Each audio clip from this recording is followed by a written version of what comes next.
Hi, my name's Byrne. I'm the writer-director of The Devil's Candy that's playing here at Sitges. Just wanted to give a big heavy metal shout out to all the readers of Scifiworld. Come and see my movie. Thanks. Okay, first one. Usually in movies with metal music, we talk about comedies like Bill and Ted's Bogus Journey or Airheads. Even when we had a horror movie in the 90s, there was this comedy element like in Demon Knight or Brains Game or movies like that. But the difference here is that your movie is more serious. It's a horror movie, and other difference is that the main character is a father. It's a metalhead that is a father. It's not the crazy young guy. What could you say about it?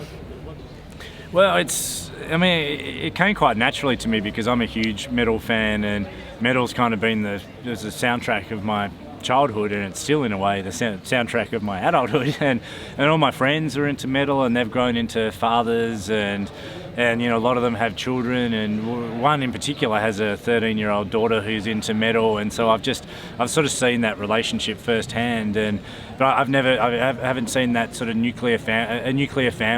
alternative nuclear family depicted on screen like this. So I just wanted to show that families aren't always, the dad doesn't always look like a quarterback, and it's not always like families aren't always Hallmark card nice. But it doesn't mean that there's, I just wanted to show a different family that had a lot of love and humour, and that were progressive and allowed their daughter to be who she wanted to be. And and that's kind of where it came from, just observation of my friends and life around me. This is your second long feature, but the first you shot in US. So what were the main differences between shooting in US and Australia?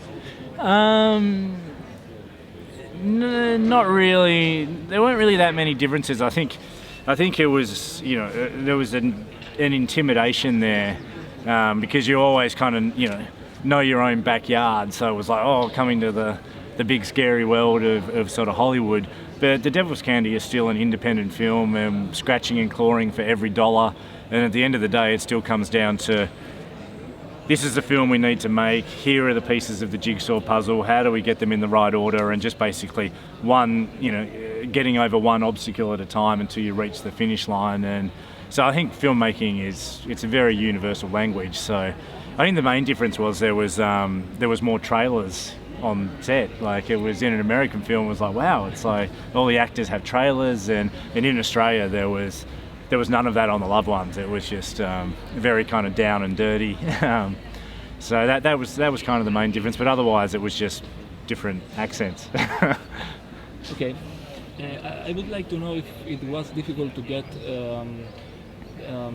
the songs for your movie, Pantera, and especially the input of Metallica, not only because of two songs, I think there are two songs, yeah. The author is a fan of Kirk Hammett, and yeah, well, I mean, Metallica, I cannot say enough nice things about Metallica. I mean, the film is a bit of a love letter to Metallica, but at the same time, they've had films, they've had music in bigger films, and they can ask basically whatever they want for a song. And For Whom the Bell Tolls, which is the credit song, they've got infinitely more for that in other films. But Metallica watched the film and liked it and dug what we were trying to do and kind of got it, and gave it to us for a really, really generous price that enabled us to have Metallica in the film. And then once you get Metallica, like the Beatles of metal, then all these other big bands suddenly couldn't really ask more than Metallica, and it sort of became more of a family thing, and everyone was like, well, if Metallica are doing it, we'll do it. And I'm still in shock at the bands that we've got in still what is essentially a low budget film, to have Metallica and Queens of the Stone Age and Pantera and like Goya, and I mean the list goes on, but it's a really cool soundtrack. So the violent sequences are great, but but not so many like you did in the Loved Ones. And that it was a very good movie also for the reason. But here you let the audience imagine that, and it was a clever movie, in my own opinion. So what do you think about it? I didn't really have a choice because The Devil's Candy deals with children in peril, and that's, you know, it's a fine line between being chilling and suggestive and veering into bad taste, and so it had to be kind of tasteful and let the audience use their imagination. Otherwise, it was going to be unpalatable, and I don't want to be the filmmaker that, you know, depicts children in suitcases in a literal kind of way. So it had to be suggestive. Whereas The Loved Ones is, you know, it's kind of a self-aware slasher film, and just the rules of the subgenres are different. You know, slasher films, you can really go for the jugular and show a lot more blood. Although I think people always think there's more blood in The Loved Ones than there actually is. It's a bit like the Texas Chainsaw Massacre. You think you're seeing what's not really there. So I've always been interested in kind of trying to tackle, you know, problem solving laterally and engaging the audience's imagination, because the monster in the closet is never as bad as the monster in your imagination. You know, as soon as, like, whenever you see the monster, most of the time I'm like, that's the monster? Oh, it's not quite as scary. It's like, I just think, you know, leaving room for the audience to fill in gaps makes it a more personal horror experience. Okay. Have you thought in a sequel? Because you have a great monster.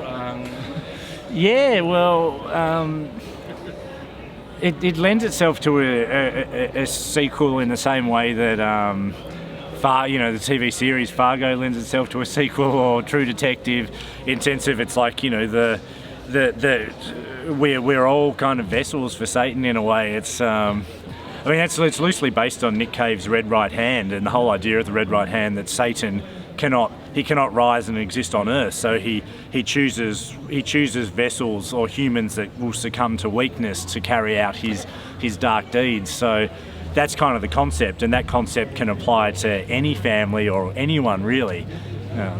Maybe in the sequel it could appear more the priest who is in television. It's a great character. When I was seeing it, I said, "Whoa, this is a great. It could be a great character for us for a second part." Yeah. He in could. Friday Night, maybe. Yeah. Well, it was actually, the priest was quite difficult to kind of get right, because it was like, do we go with the evangelist type of preacher? Because I don't trust evangelists at all. Like, I think an evangelist is really kind of, they're usually vessels for Satan. It's like they've got a gold Rolex and they're trying to, it's just kind of money hungry. So I was trying to find someone who had some sort of like legitimacy that you believed. But that whole idea, like, that the preacher kind of espouses that Satan has become so commodified that he's basically now a figure on a key ring, or Halloween has become such a brand that it's become a joke. And a part of the idea behind the film is that, well, you know, Satan doesn't have to be a literal Satan. He can be something that resides within us. And if you're open to temptation or greed, or if you're like even a Jeffrey Dahmer, and there's a massive hole that needs to be filled somehow, that we're all vulnerable to darkness. About the cast, the little girl is perfect for the role, as well as Ethan Embry. But with Taylor Vince, wow, such an amazing interpretation. Yeah. I've been a fan of Pruitt's ever since James Mangold's Heavy, and I needed somebody who could play a lost child, and basically he's like a fish out of water, and he's the adult world is completely foreign to him, and so I wanted someone who could portray, you know, the lost child inside the monster, as opposed to just playing the monster. And I thought, he's an amazing actor he's as equally as unsettling as he is vulnerable, And you know how he has that, he's got the nystagmus, this eye condition, so that constant sort of twitch, which always like, I mean, I love it. He's, that was like a, you know, it makes him really unknowable and unsettling, and you combine that with his serious command of the craft, and he was, you know, he's just kind of the right guy, and he also wears a red tracksuit really well. He was in Identity from James Mangold. Oh yeah, It's a great movie, underrated one. So, the girl.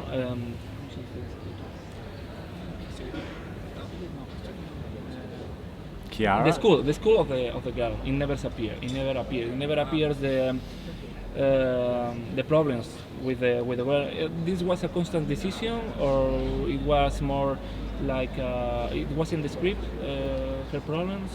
Oh, in an earlier version of the script, it actually went inside the school, but it's a constant reality of low budget filmmaking that you've got to fit everything into a schedule.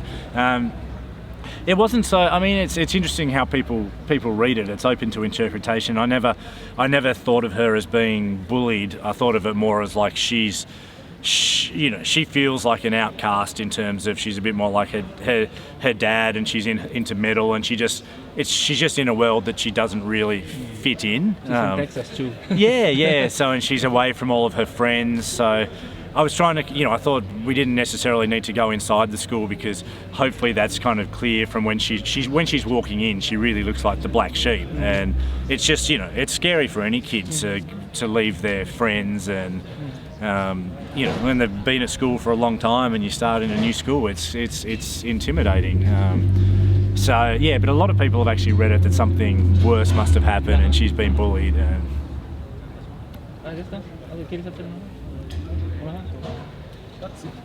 Okay, we have to finish. Finished? Okay.